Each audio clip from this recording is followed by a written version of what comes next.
Will Peyton ever stop crying? And is the big love triangle, I mean rectangle, really over? I'm Matt Midovich. We're on the set of One Tree Hill with Hilarie Burton.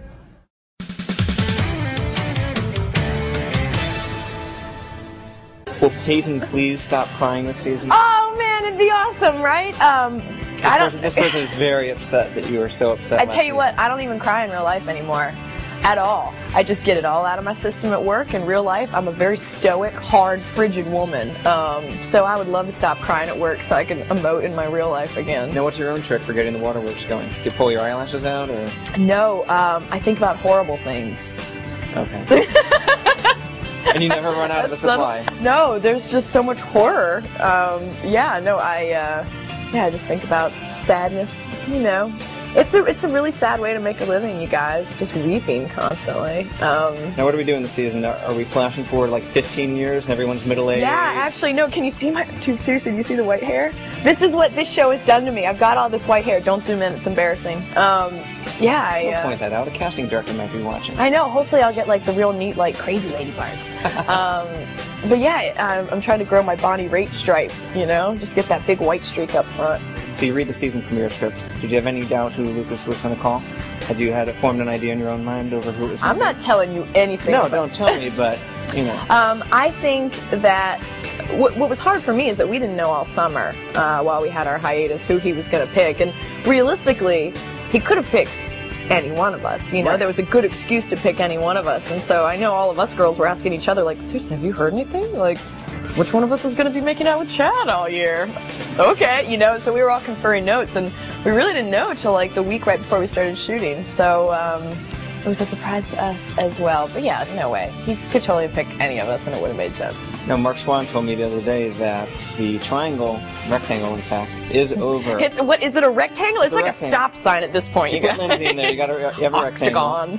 He says it's over after the season premiere. Is that kind of a relief to you in a way, or did you have fun playing the triangle rectangle? Here's the deal. Mark says that, but I know come episode like 8, he's going to get bored again, and he's going to do it all over again. Somebody's going to slip and sleep with somebody, or it happens. Yeah.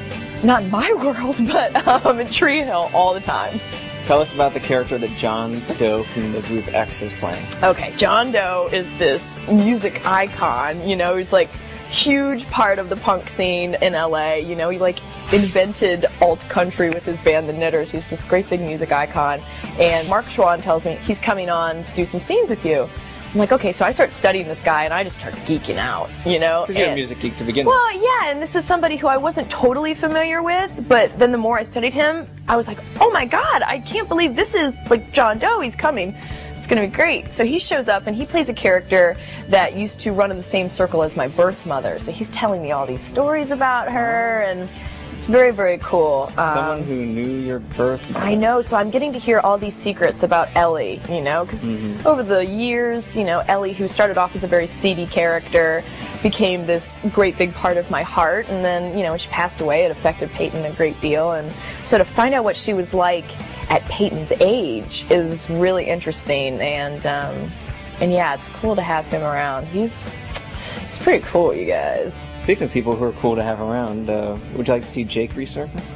Oh man, where is Greenberg, by the way? God, that would throw a kink in the system, right? Yeah. And then you get your stop sign.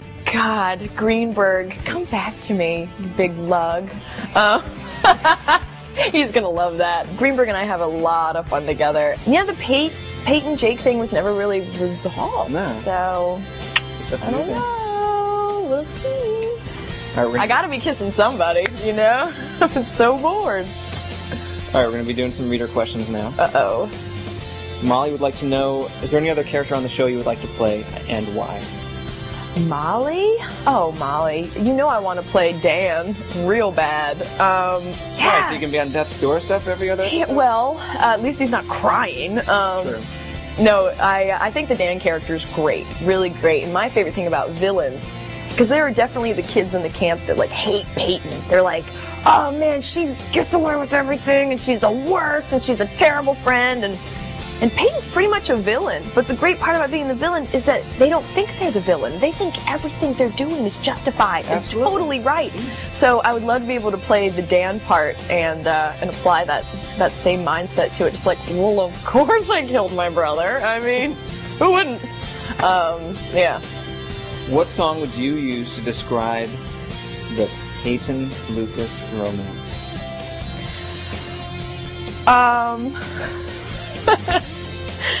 Wow, that's really hard. Like, what soundtrack plays in my head every time I'm near Chad? Let's see, probably U2, With or Without You. God, Good. That's a good one, right? Good call. Just slow dance to it. Like this.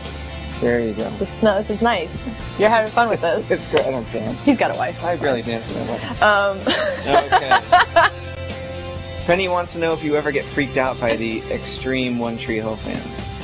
Oh, yeah, but I carry mace, so... Amanda wants to know what your favorite perk is of being on One Tree Hill. My favorite perk of being on One Tree Hill? God, what is my favorite perk of being on One Tree Hill? Shooting in Wilmington, you know, Wilmington's awesome, and we've gotten to kind of stay outside of the madness for 6 years now, and my whole family lives here, and so I get to be like normal when I'm not here acting like an idiot. So once you're no longer in Wilmington, whenever it is that the show will never ends, happen. But theoretically, the show I'm going to be ends mayor someday. of this town. Okay, so you'll be mayor. Yeah, okay. duh. Rich wants to know if your house has been haunted lately. Oh, yes! Okay, this is going to freak you guys out. Rich knows this stuff. No, Rich, seriously. Oh, this is going to freak you guys out. So, lately the ghost activity in my house was really kicked up. And I'm walking around downtown yesterday, and this girl comes up to me, and she's like, I have to tell you something. I don't want it to freak you out. And I think she's going to tell me, I know where you live. Because that freaks me out, you know? I know where you live. Don't tell me that. Okay. So, this girl walks up, she's like, I have to tell you something. She said, I saw you getting in your car the other day, and I saw a flesh spirit in the passenger seat of your car. And I'm like, what? Uh-huh. She goes on to describe this spirit sitting in my passenger seat, and she describes verbatim the woman that haunts my house. I have pictures of this woman. She describes, I mean, to a T, what this woman looks like, and I'm just looking at her like, uh-huh, oh, okay. She's like, did I freak you out? I'm like, no, what's a flesh spirit? She's like, it's not a dark spirit or a light spirit, like a demon or an angel or anything. It's like a person that was alive, and she's looking out for you now.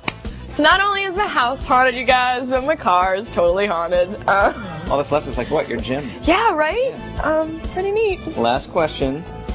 Susanna wants to know, and this is why I love fan questions, because I can ask this one. Oh no. Who's the best kisser on the show? Probably Sophia. Of the That's all you get.